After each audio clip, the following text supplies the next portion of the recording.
Javier Milei's party decisively won Argentina's midterms yesterday, and this will have enormous impacts, not just for the Argentinian economy, but for the American people and specifically for the American taxpayer. So let's jump right into this.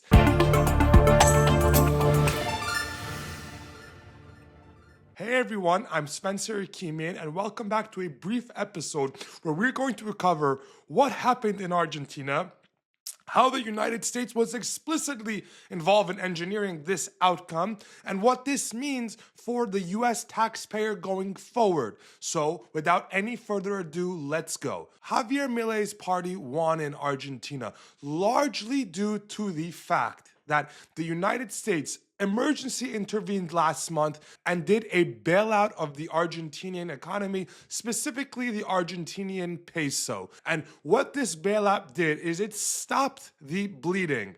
It stopped the currency depreciation. It stopped the expansion of real debt in Argentina. As you know, Argentina has to borrow a lot of dollars. They do not borrow often in their own currency because it is untrustworthy.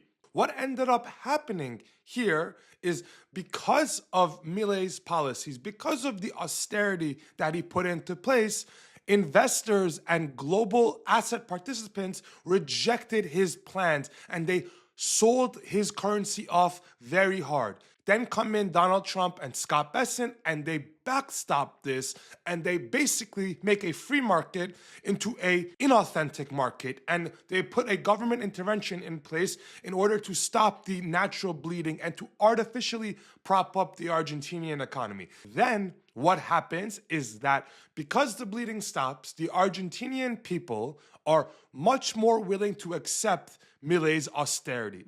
Remember, austerity is bad because it is very painful for voters, and people don't have high pain tolerances in democracies. When they can vote out pain, who chooses pain? It's like in your own personal life.